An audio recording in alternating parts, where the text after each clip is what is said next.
Welcome back to Foreigners, from departure to discovery and what's next. This is episode 10, part 2, Man Behind the Motion. And action. Well, first for everything, I guess. Yeah. Now that we've set up the tent, it has stopped raining. Of course. Of course. That's just how That's how life it is. But with the next hour or so, it's gonna go on and off. supposedly. So yeah, guys, if you guys jump onto those social medias and send them a message and use the code 4RNLS25, get a nice November mental awareness discount. Mental awareness. Yeah, mental awareness discount. Well, I guess, hey, with everything going on right now, believe me, you guys need a break. Yeah. And to be honest, the dollar stretches 17 times further right now. Conversion rate's crazy. It's not as good as I thought. Yeah. It used to be 20, 19 there, but it's 17 That's right good now. for South Africa then, right? I think so. Their currency's doing a bit better economy-wise. Yes, so it's easier now for them to come here because, okay, now I don't need 20, but I 17. So 3 rand on the grand scheme of things, when you go add your zeros, huge difference. Yeah. Huge difference. That's good. But still fucking hot. Yeah. For sure. It's a bit. It's hard. Mm-hmm. It's hard to say, okay, I'm gonna work my ass off there and I'm gonna immigrate to America. It's not easy. Yeah.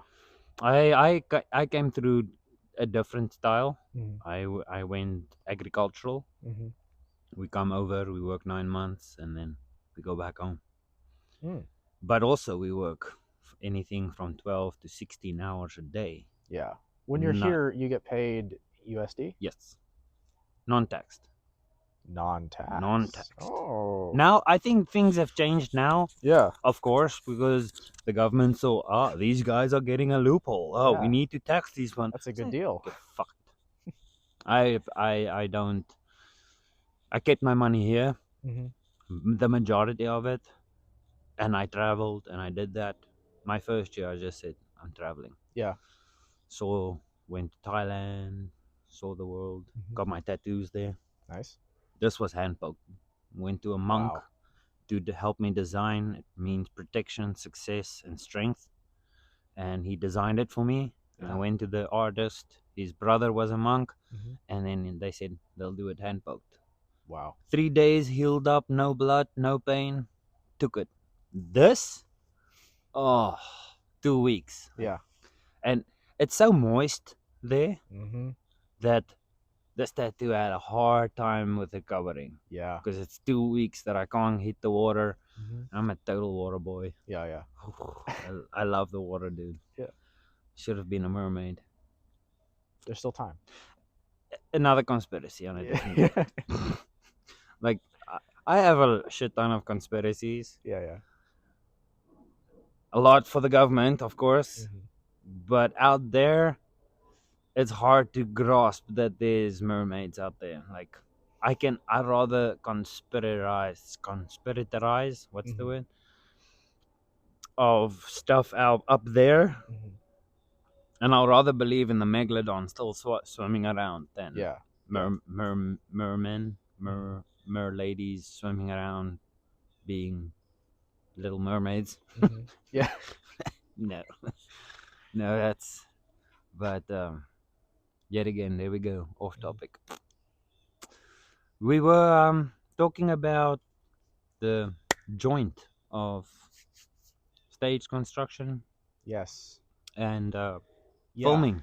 So there's a lot of there's a decent amount of overlap.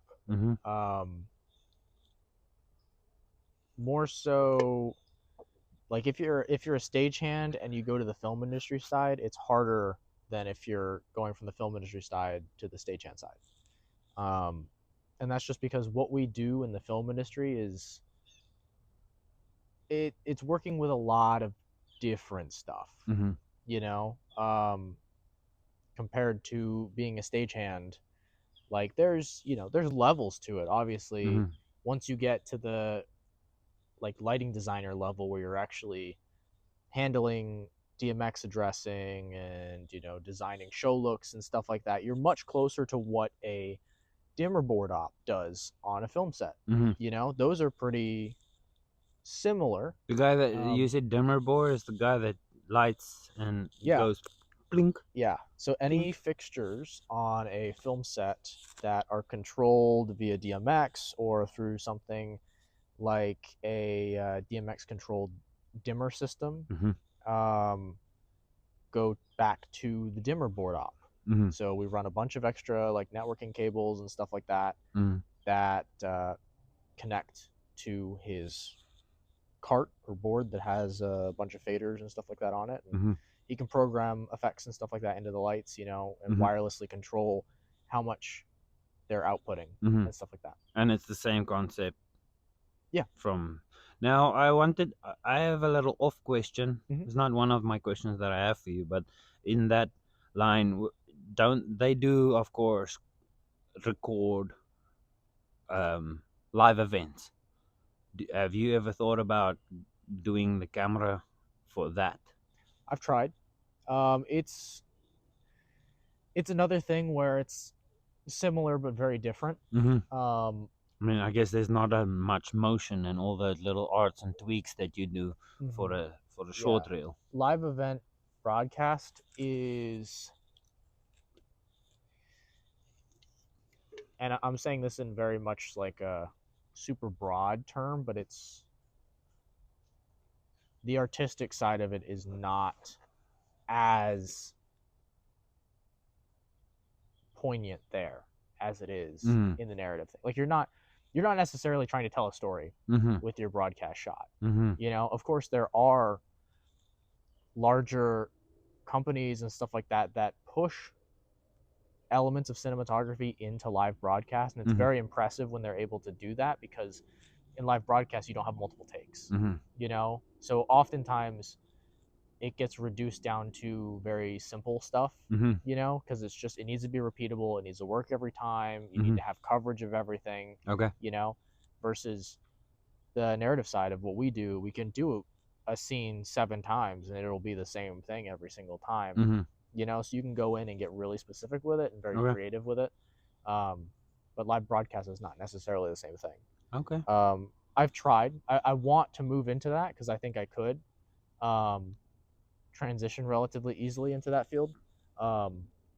But it's the kind of thing where they will bring you into it when they need you. Mm-hmm. So once the union runs out of people that they already have that Mm-hmm.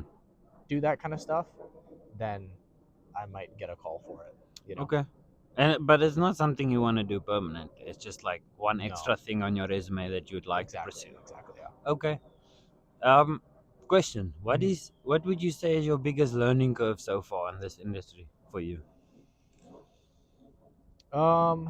The biggest learning curve for me so far is dealing with the people. Mm-hmm. Ooh, that's Yeah, my biggest fear too. yeah, it is, because that's the thing about the equipment side of it, right? Mm-hmm. I love the gear. Um, I really enjoy understanding how stuff works, Mm-hmm. and people do not fall into that same category. you Mm-hmm. know, you can't just like know something about one piece of gear and all of a sudden it translates to everyone. Mm-hmm. Like every person is different in how they handle stuff, and how they work under pressure is different from how they work normally, and Mm-hmm. all that kind of stuff. And then dealing with, especially in this industry, there's a lot of ego, Mm-hmm. there's a lot of power play maneuvers Mm-hmm. that people do just to screw other people over, or Mm-hmm. just to like prove that they can do a thing. Mm-hmm. And that's something that I don't see going away, Mm-hmm. unfortunately. And it's not just the film, it's entertainment in general. Mm-hmm. Any industry where you get to this point where you have people telling you your work is great all the time, and like lining up to see your stuff and being like, oh my God, I'm so happy I got to meet you, that kind of thing. That's going to go to your head. That's human nature, you know? So I don't think that part of the industry is ever going to go away. It's just how you learn to deal with that kind of stuff and navigate that kind of environment is what separates someone who could go far and who can't. Now, you know? Yeah. And I'm unfortunately, early on, I did not handle that well. Also, I got into the industry incredibly young. Yeah. Like stupid young. Yeah. And I mean, I was literally immediately out of college. Like I wasn't even finished with Trident, and Trident's a 2-year program, you know? So I was barely a year out of high school, and I got on a massive film set. And it's like, okay, I haven't had a normal job. Like a lot of people start in the service industry where you learn a lot of the same stuff that would be really helpful. You know, you learn how to deal with people, you learn how to manage workload, you know, all that stuff. I had none of that experience. And on top of that, I, you know, was incredibly reserved and anxious about stuff, you know? And just when you get an email, like my first season on Gemstones, I wasn't even on the distro for the production emails. So I had to have one of the assistant cameras actually forward the call sheet to me. Ooh. You know? And when you forward a document like that, at least the way she was doing it, I didn't get all the supporting documents, which give you like a map of the location. Like a guideline. Yeah. So I'd show up and I had no clue where I was supposed to be. And it's not because I didn't read the call sheet. It's because I didn't have the overhead of the set. You know, I didn't have all the supporting documents that come with a call sheet. But when you receive just a call sheet and it has like 120 people on that thing, you're like, whoa. Yeah. You know? Yeah. Like the font size was so small on that thing. I still have the original call sheets. But it's just like going into that is so incredibly, like, it's just terrifying. You know? For me at least. Some people handle it better, but you know, I do have a question for you. Yeah. Now, your demeanor in general, you're one of the calmest set people that I've met in my life. How do you navigate chaos like that? Like, how do you just switch that button on and say? Years of practice. Years of practice. No. Speaking like he's 40. Yeah. No. And yet again, do me a favor, comment down below his age. The real answer, at least from my experience, obviously everyone is going to handle stuff differently, but what I've found to be the best way to handle that kind of stuff is if it's within your control, preparation, right? So as a director of photography, right, if I'm preparing for a project, I'm going to be managing a camera department. I'm going to be talking with, you know, the gaffer and the key grip and kind of, you know, the director figuring out what the look's going to be, what the tone's going to be of the film and stuff like that. And then doing as much as I can, seeing the actual location we're going to shoot at, you know, going through the blocking and figuring out the actual shot, like the frame size, where the camera's going to be as much as possible before I get on set. To make sure everything runs smoothly, right? Because if you know what you want to do creatively, like it's the back of your hand, you know, like you're not having to reference all of your notes constantly. You know, if you just like know it, you're locked in with what you want to do. Yes. It allows you to deviate and iterate on that more creatively in the moment. Because you're so in tune with what you need out of it that if all of a sudden you're like, oh, this shot that we imagined, we changed some other stuff on the day because it didn't feel right, and now this shot that we had planned is no longer working with what we have altered. So we need to bridge the gap between the plan that we had and the plan that we're now going with. As something in I've the middle. seen with Trevor's thing. Exactly. We need to come up with something in the middle. And so that's the point where you kind of need to be able to do some improv, you know? And a lot of my early productions, I didn't do all of that preparation work. And so I got really good at the improv part, you know? And I think that lends itself to why I'm able to keep a straighter head on set. Improvise. Yes, you got to be ready for stuff to not go to plan, because like 90% of the time it's not going to go according to plan. You know, so you got to go in there knowing that shit's gonna get fucked, and it's gonna get fucked immediately. You know, it's gonna happen. It doesn't matter how much you plan. And so just being okay with that and being comfortable with not knowing is a massive part of being able to function properly in a set environment, you know? And then on productions where I'm a smaller part of a larger thing, you know, and stuff is not going the way it should be. So when it's not in your control, basically, it's just making sure you're doing your best to not add complications to an already deteriorating situation, right? It's about kind of doing your best to support, you know, and facilitate everything that the person above you wants to happen. Okay. You know, making sure that, one, the work gets done, but two, that you're looking out for them and your fellow crew members as people, you know, because when you get into these situations where, you know, you're on a show like Gemstones where you're shooting for months at a time, you know, literally every day of the week. Sometimes you do a day on the weekend, you know, sometimes you do a 6th day, is what we call it. You get tired. Of course. You know, it's very, very, very draining. And especially in a high stress environment, not only do you have a physical tax, you have a mental tax, you know, and it's very easy for people, like, you'll see people skipping out on the snacks, you know, because what we have is, if call time's early, they do breakfast, right? So you have breakfast on set because there's no way that you can get food ahead of time most of the time. You know, you're so tired. Snack. What are these? Fruit snacks. Really? Yeah. Boy. Oh, there you go. It's a film set. Snack. But like, so they'll have breakfast, and then they'll do a meal in between the breakfast and lunch, and that's called a snack, hot snack. Sometimes it's not hot, but you know, they'll come around with like, oh, it's a little, you know, charcuterie tray, or oh, there's little whatever. It's a little, you know, eat on the go kind of quick meal, you know, like a hot pocket. I don't think I've seen hot pockets yet. I have seen sandwiches though.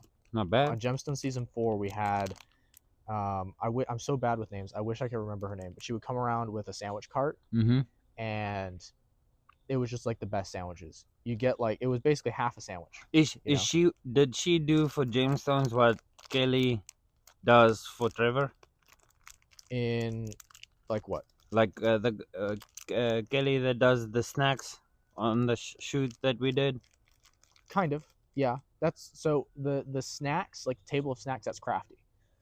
That's the word I was looking for. That's a level below what I would consider the hot snack. You know, hot snack is more, I guess you could call it crafty. It's like, it's advanced crafty. Wow. It's not all the time. You're not guaranteed a hot snack. Leveled up.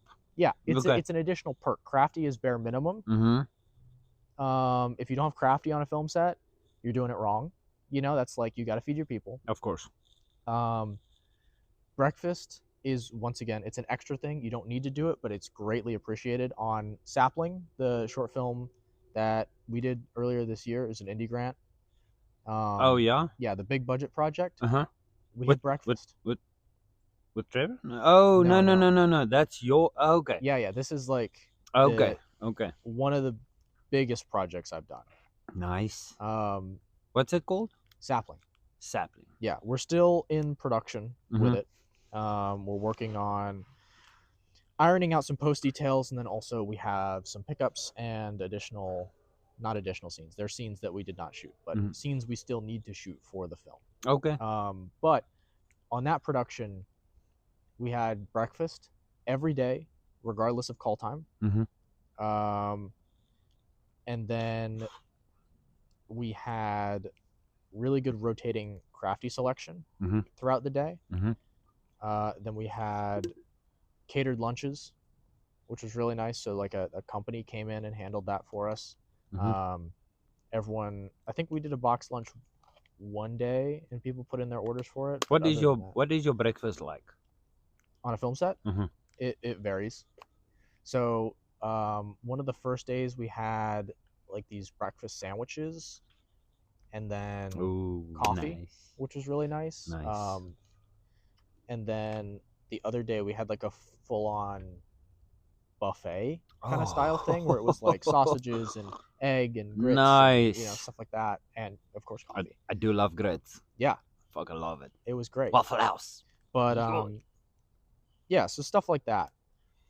But that's kind of the part that a lot of times on film production, if you're brought in as more of a support role, like a second AC, utility, that kind of thing, you're lower in the camera department, right? Gotcha. The people above you don't have time to step away.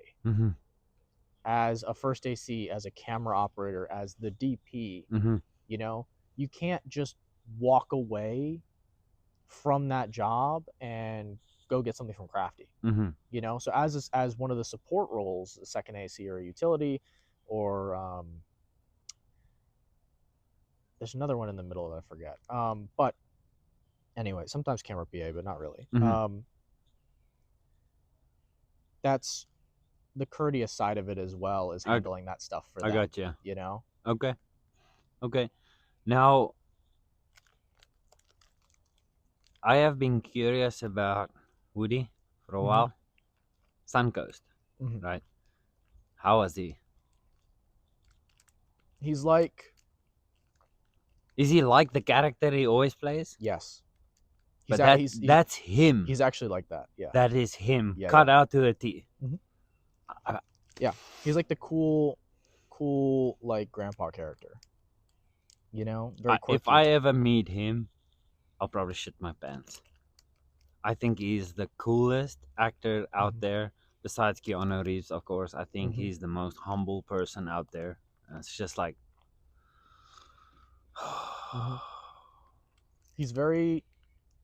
He is particular about certain things, as most actors are. But the stuff that he cares about is like the production of like adhering to like the go green strategies and workflows and stuff like that. You told me a while ago about a situation on Suncoast where you guys were kind of getting ready to take lunch or something like that.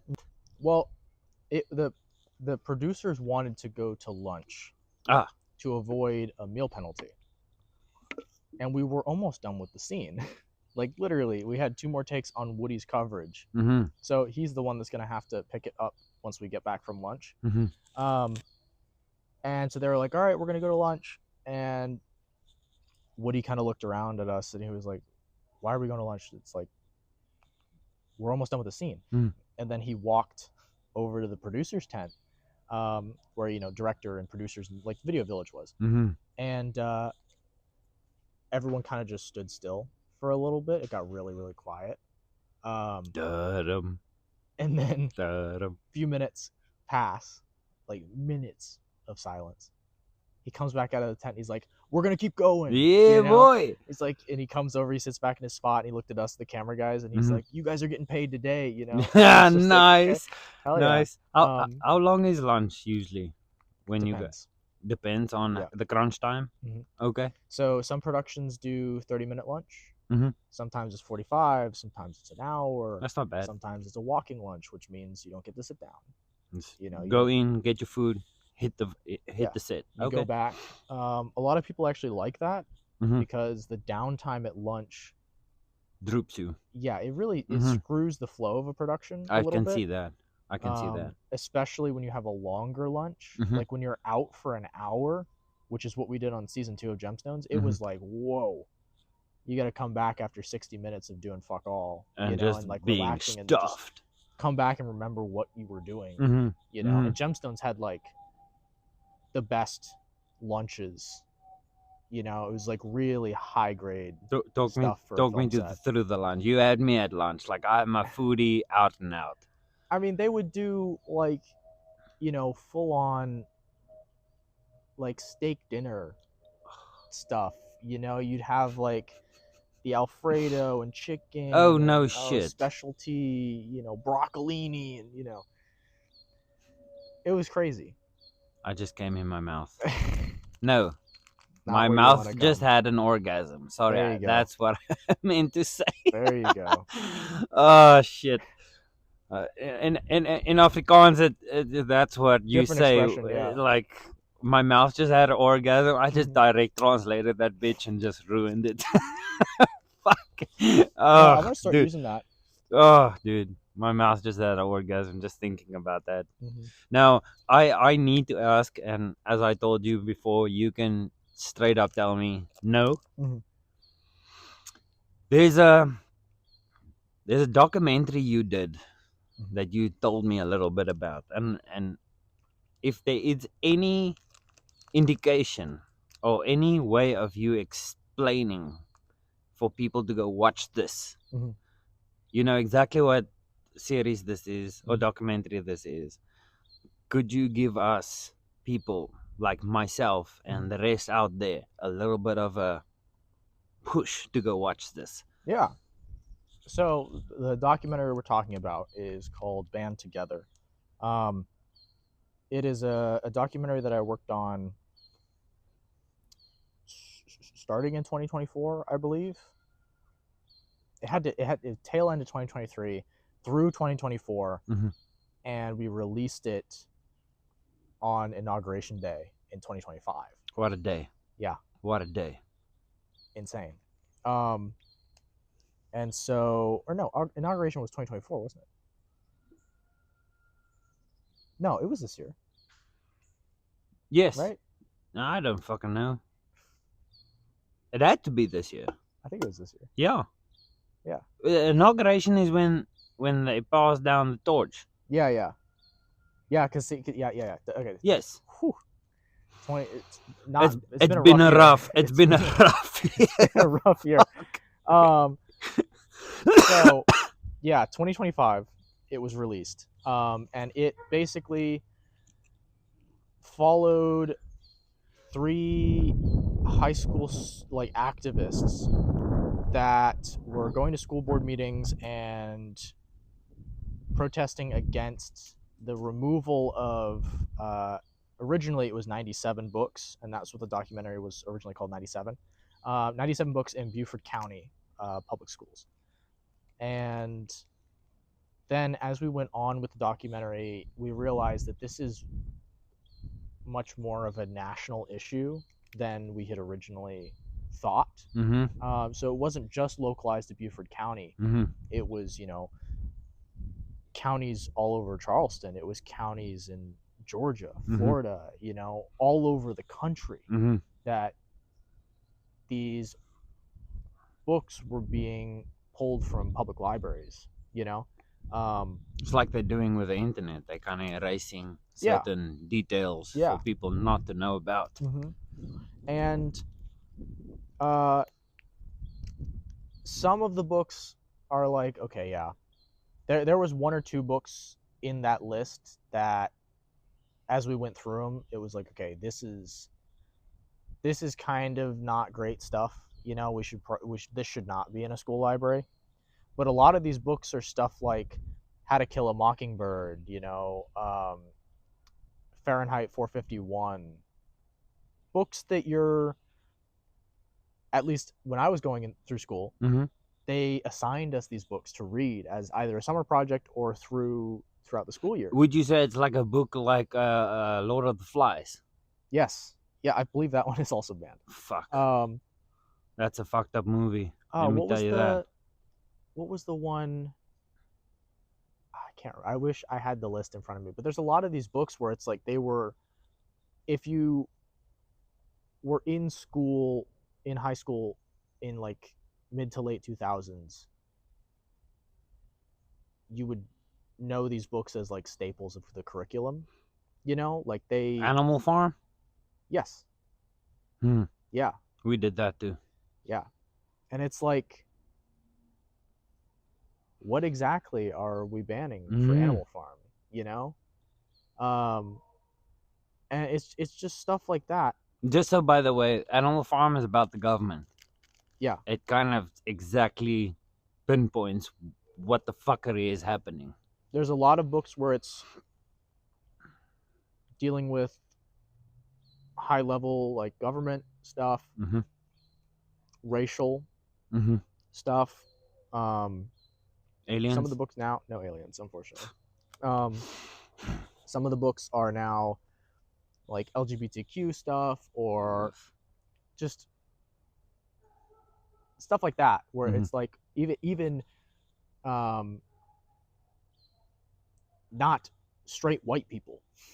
You know, if a book has a protagonist that's like, oh, they're Hispanic, or they're Latino, or Mm-hmm.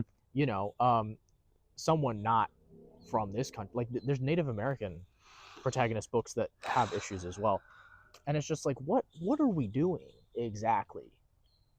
You know, African American books that have African American protagonists and like discussing what it's like to be that a person of that demographic and then growing up with, you know, the oppression and how Do you, everything happens.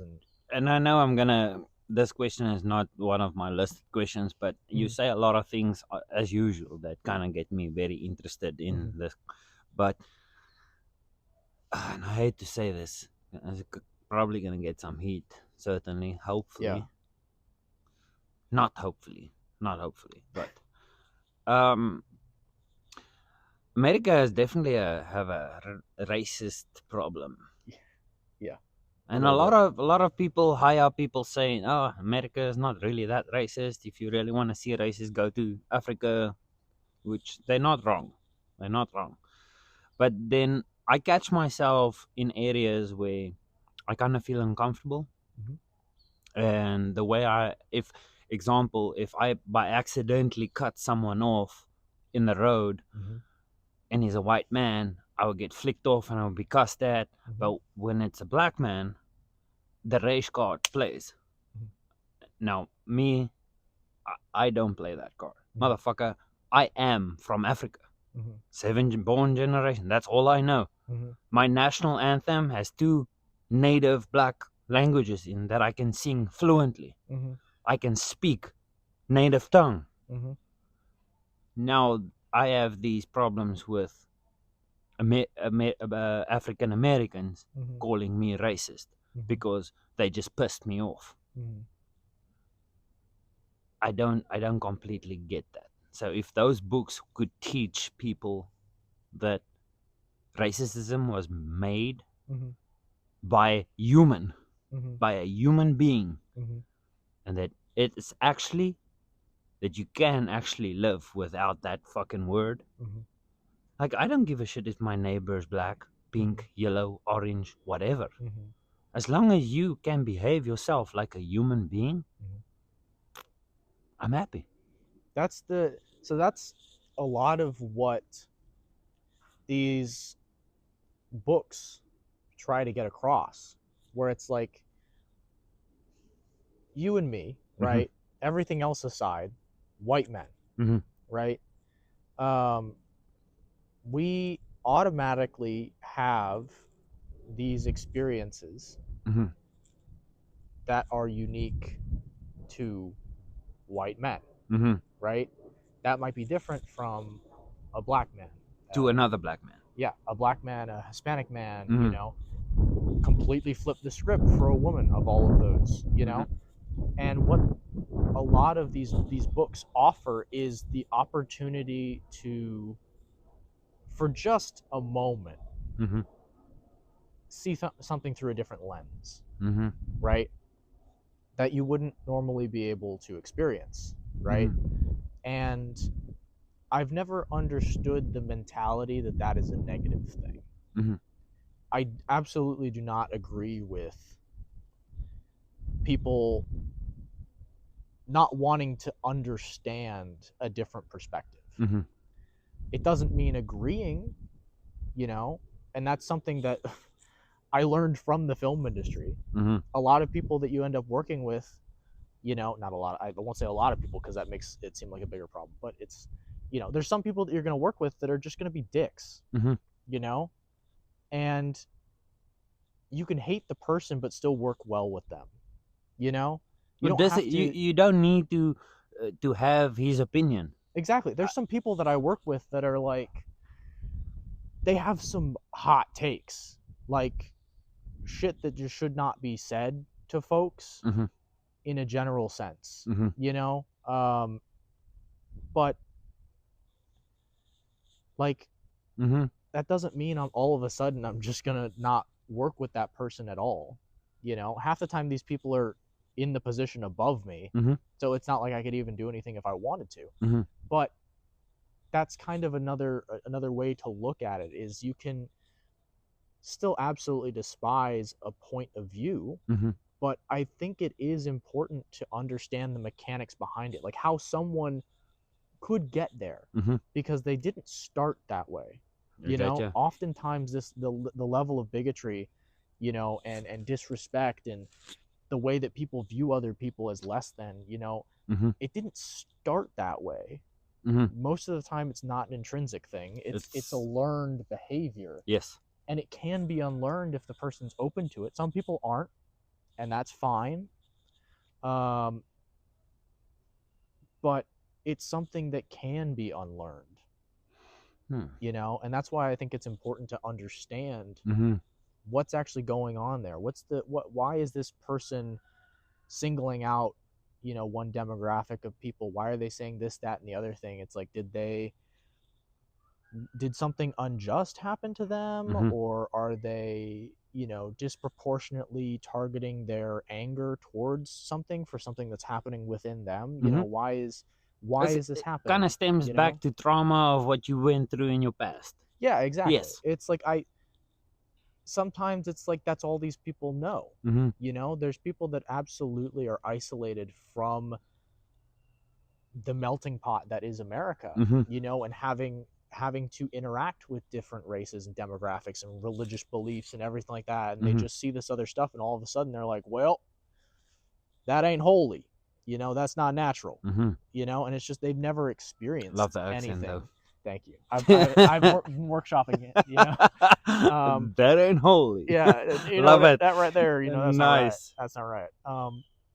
But it's the lack of experience of stuff, Mm-hmm. you know, and like truly understanding stuff. And it's, even at a base level, some people just get all bent up Mm-hmm. about shit that doesn't affect them I like in a real sense, you know. Like, why does it matter so much to you? exactly. It's not fucking hurting you or anything. It's not. Exactly. You just do your own thing, and that person does their own thing, and Mm-hmm. everyone's fine, you know. I I have said this multiple times over multiple episodes, Mm-hmm. and I truly believe in this, and this is my way of living, is that just because you and I don't agree about something doesn't make you wrong, Yeah. but neither does it make me wrong. Mm-hmm. Accept people for who they are Mm-hmm. through their own experience. Yeah. Like, just because I don't think that that stand should be like that Mm-hmm. doesn't make me wrong. Mm-hmm. But I'm also open to understand why that stand is like that. Mm-hmm. If it is dead right wrong, Mm-hmm. and I can't see it, then that's something I need to work on. Yes. If it can work both ways, respect it. Mm-hmm. Like, just because someone had a better idea than you did, now I must be pissy about it? Mm-hmm. No. Yeah. No, I can see that. Yeah. And there's something, like, obviously it's a very blanket ideology, but it only works to a certain degree. Mm-hmm. There's some people where it's like they cross the moral line, Mm-hmm. where it's like, all right, now we're being a little villainous, you know, What you call it? villainous. Villainous. Yeah, it's where it's like I'm it's learning. just I'm learning. I'm learning. that's just me putting a term to something. I No, don't no, think dude. anyone calls it that, but I do you know, love it gets the point learning across. new You words. know? Like my new favorite word is irk. Irk, They fucking irk me. URK, Huh? URK. URK? That's how you spell it. Isn't it ERK? Depends. No, I'm Localization. not even going into this American I'd spell it with English. a U. English is the most. It kills me. It's bad. It's so bad. It's bad. One word that confuses me more than anything, Mm. something so common. Dance. Why? I go to the club and I dance. Mm-hmm. You go to the club and you dance. He goes to the club and he dances. Mm-hmm. Why does he dances? Why doesn't he also not dance? He could dance. But when we go together, we dance. Yeah. But he dances? Yeah. Why? Does he dance more than us? No. Don't we dance more than him if we are in a group? It's present tense plural. Ugh. It is the most confusing thing. Listen, ever. man, I've been speaking English my entire life, and I still don't American English. Let's make the distinction. One thing Americans are very anal about Yeah. is American English. It's well, you know, I'm Don't saying call it as a them bad thing. Englishmen. It's a bad thing. Our bastardization of the English language. Oof. I've been speaking it my entire life. There's still stuff that does not make any sense. Oof. You know, like if I had to learn English as a second language, and I had learned something like, you know, Like me. Spanish traditionally or something, where like everything has it's gender specific. Mm-hmm. You know. Oh, that's hard. English makes no fucking sense. Like, why is this word? Because it's like it's the same thing that it follows the same philosophy that the country does with people, where it's a melting pot. The English language is a melting pot of a bunch of different languages combined. So we have like phonetic and pronunciation aspects from a bunch of different languages. So it's just I know how you feel, dude. It's so bad. Me speaking Afrikaans as my first language, Yeah. English as second language. Mhm. I mean, Yeah. my guy, I come here and I learn and I learn and I try to understand and I kind of gave up. I was like, oh, I'm gonna like. This is gonna be very off topic, but I've been learning odds and ends of words. My foreman, he grew up close to Canada, so he has a Canadian slang. So I started saying kids tykes.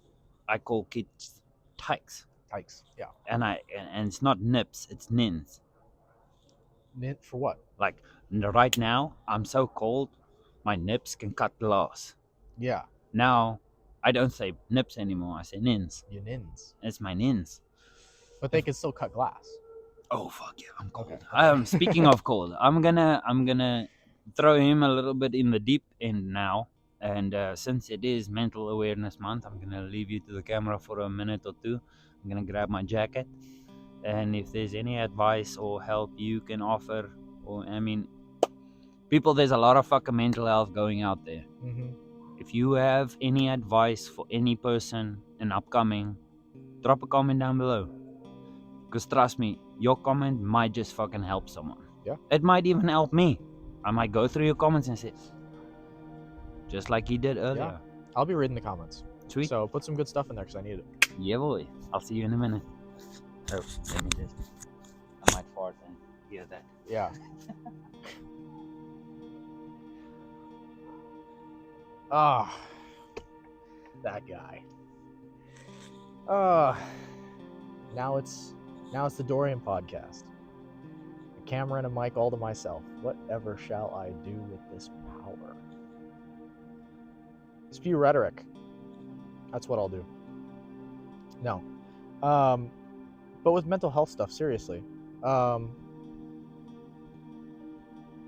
lot of it is mental at a baseline. It's so much stuff that's just happening in your own head, and I feel like that's the part that makes it so difficult. And kind of the callback to what I talked about at the beginning of the episode, where with the negative beliefs that you have, it's just you're always going to jump to that conclusion of finding evidence that even tangentially supports that kind of opinion, you know? And that's what makes it so dangerous and so hard to get around, because you believe it so wholly in your being, you know, that you kind of have to like rework the way that you think and the way that you are, you know? But just keep working at it. Be you. You know what? People think they know Africa until they actually experience it. Firefly African Safaris takes you beyond the tourism routes and into the heart of Africa, where breathtaking landscapes, wildlife, culture, and unforgivable stories come together. Discover the soul of Africa with Firefly African Safaris. Use the code 4RNLS26 for your discount code. Reach out. See you on that side. Okay, dankie, bye.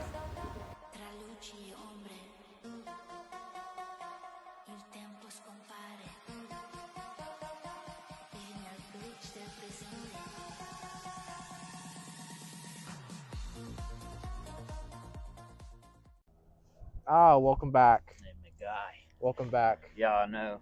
I was feeling like I was gonna puncture my shirt. Yeah. Yeah, it's a bit chilly. It is chilly. Hey, it's fucking winter is coming, eh? Yeah, man. Winter is coming. That's what's crazy about South Carolina. It'll be like perfectly 70-degree highs until all of a sudden some random week in like late October, late November, and then all of a sudden it's like high of 68. Oh, you guys have 4 seasons in a week.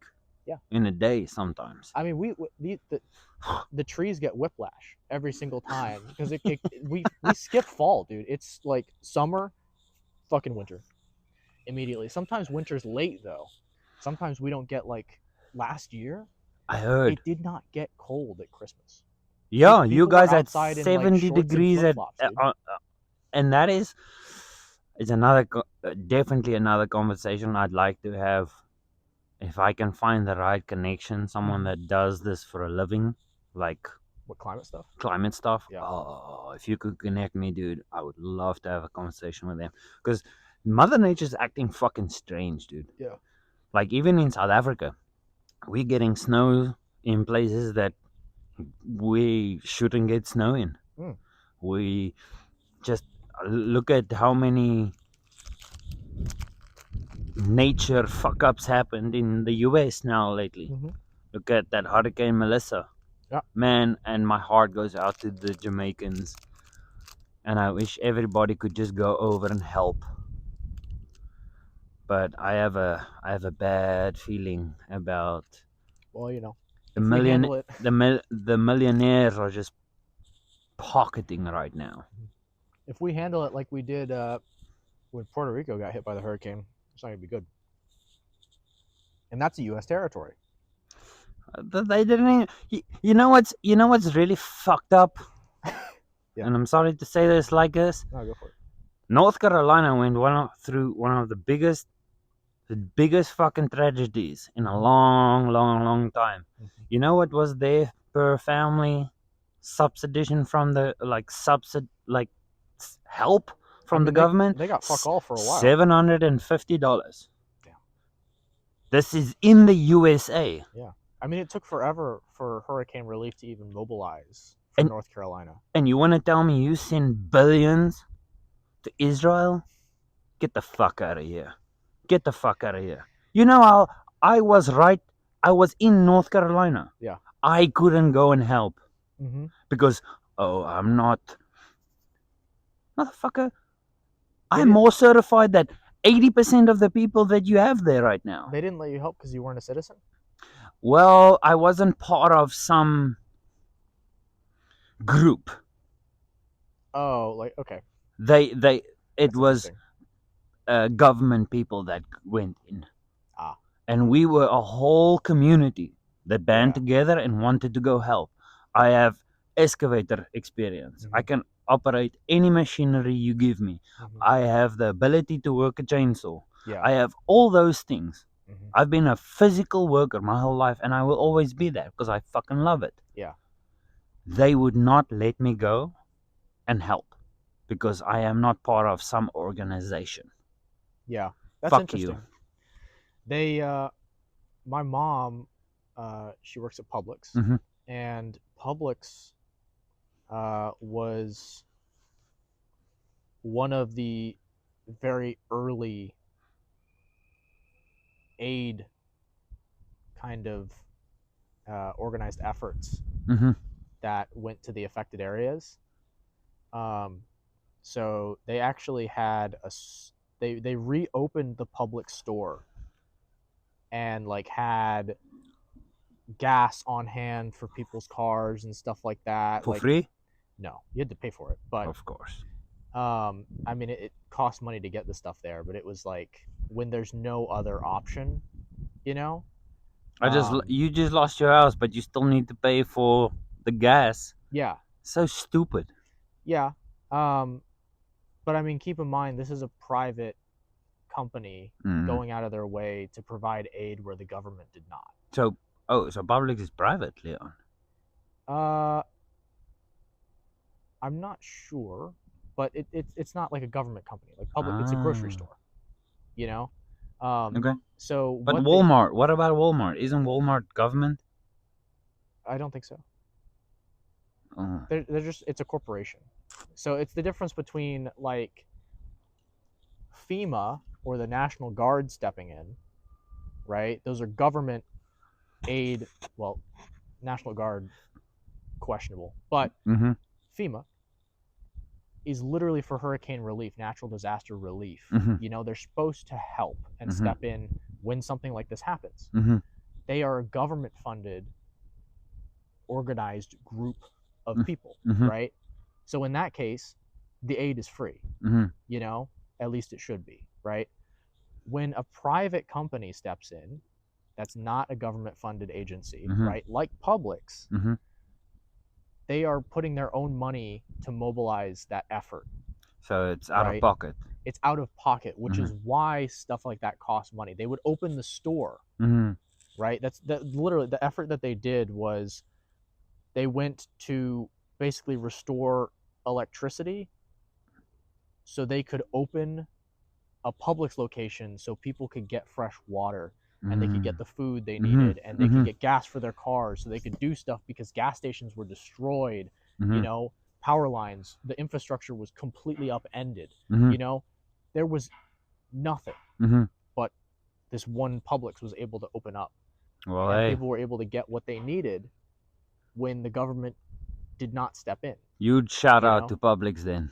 Yeah, but it's like, you know, P.S. I obviously love Publix subs, so if it could be free, it would be. I But understand. unfortunately, it's a massive Herculean effort to even get people out there to do that stuff. Mm-hmm. And unfortunately, gas isn't free or cheap, Mm-hmm. and neither is the food in the store, you know.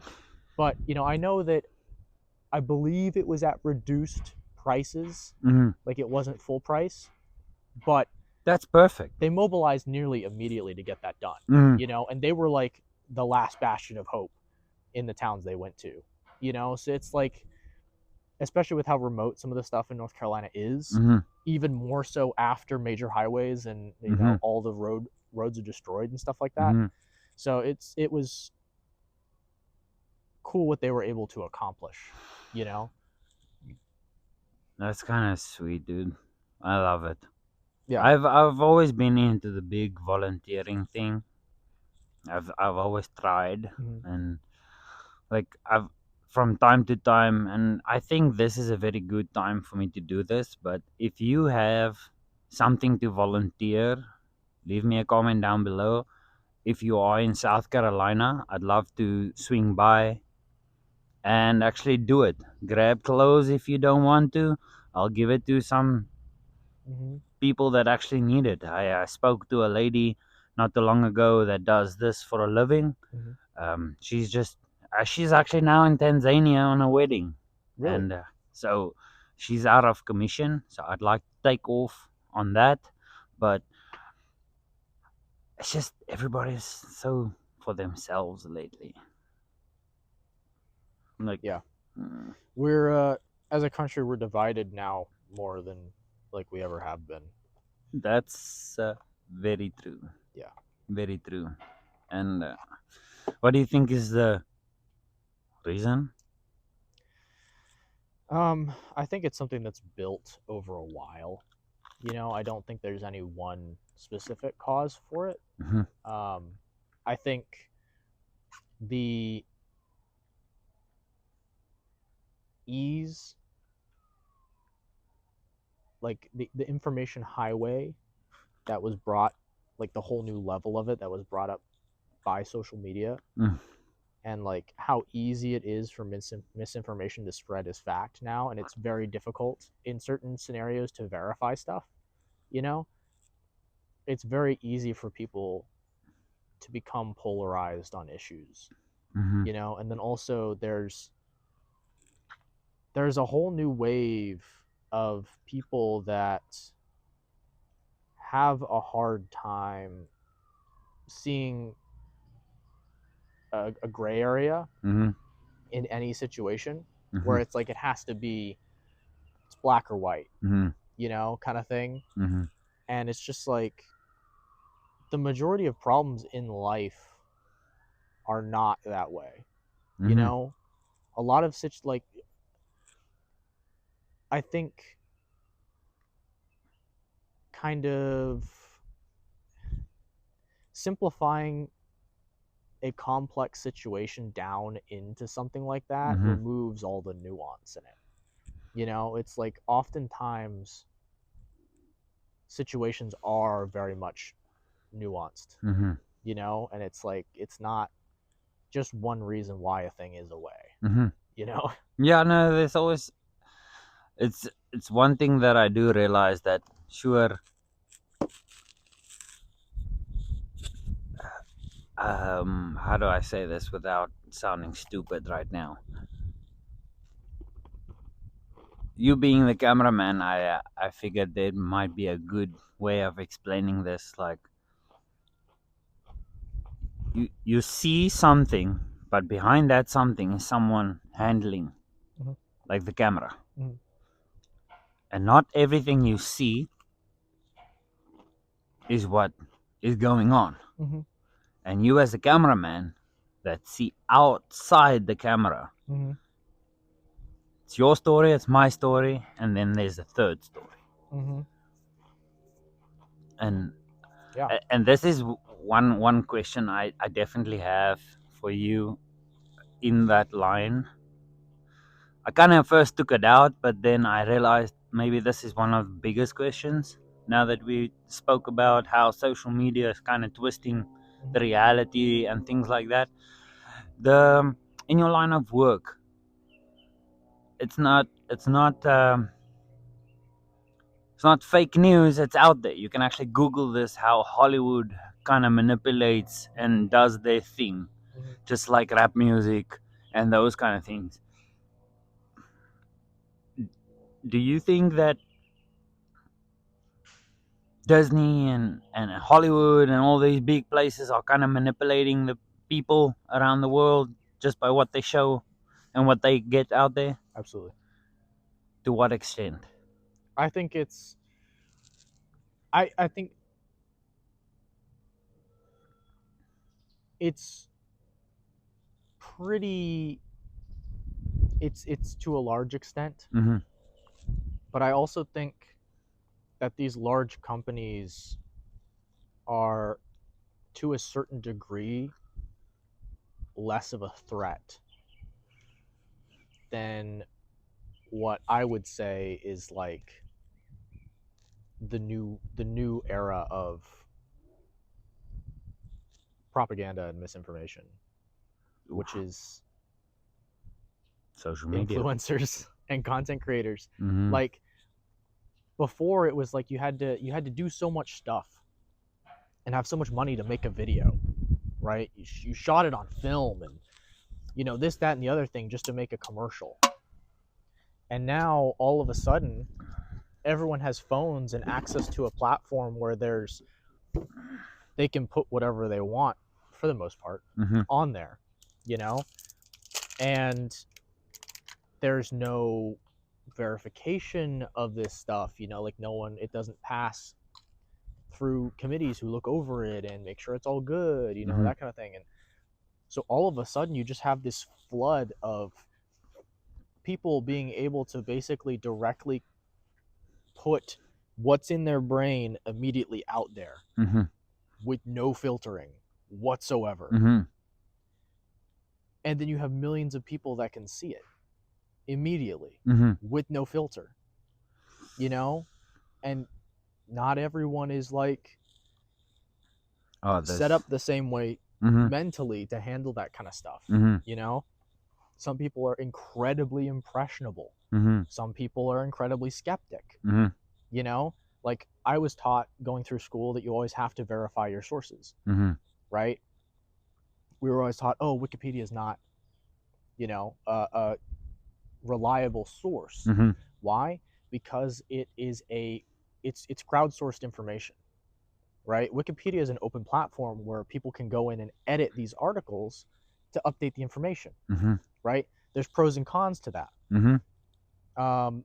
People can go in there and put just some wild shit that's incorrect in there, and now bam, it's on your Wikipedia article, and someone uses that as a source and like, yeah, this person said XYZ because it's on their Wikipedia, here's the source, and people see a link and all of a sudden they're like, oh, okay, there's the source, it's true, right? But that's the next level of that is now what is happening and what's been happening with social media, where it's like someone has a video and they're alleging something happened and they show receipts where it's like a screenshot of a text message, that kind of thing, or hey, they link to an article and the article has some crazy fucking title on it, but then you read the article and it says something completely different, and the title was just a hook, and it's like all of a sudden we have this thing where I fucking hate that.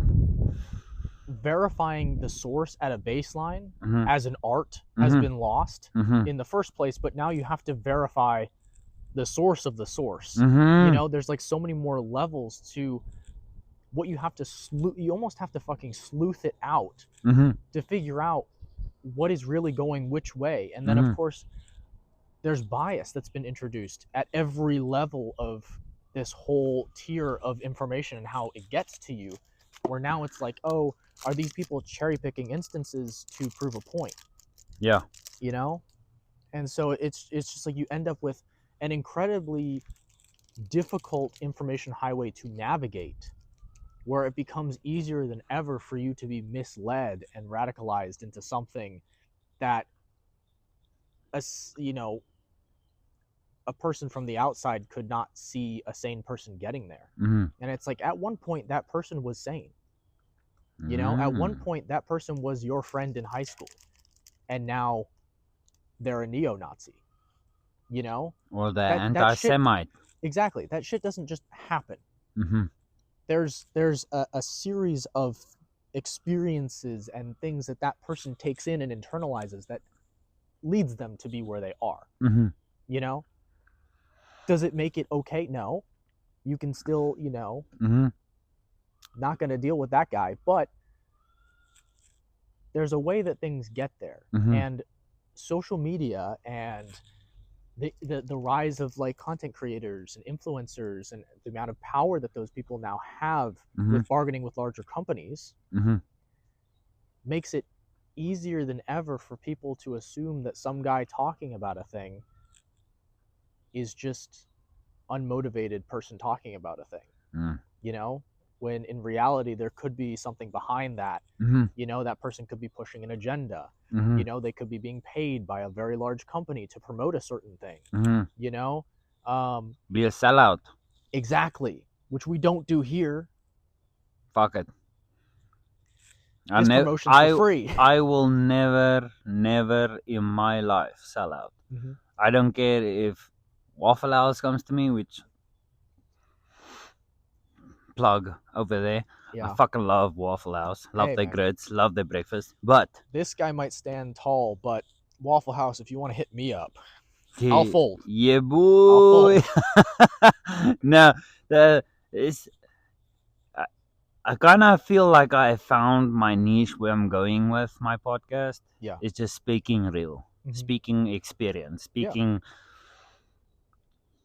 There's a lot of podcasters out there, and they got this huge sponsorship and stuff like that. And then I hear that this company told them, you're not allowed to speak about this or that or the third because now you're an anti-Semite and now you're a racist and that stupid shit. I'll never fold. Yeah. I'm too true to myself, and and it's yet again a conversation we had earlier. I will not support someone that kills kids. I will not support someone that hurts women. I will not support anything or any country, and it doesn't make me, fuck, I'm sorry. It's shit. You've been listening to Foreignless, Man Behind the Motion, Part 2. Part 3 will be coming out soon. But before then, Foreignless is taking a new turn. I'm officially launching a brand new segment called Swipe for a Story. A new journey, a new conversation, and a whole new kind of perspective. I hope you guys enjoy this next chapter as much as I'm going to. Until next time, okie dokie, bye.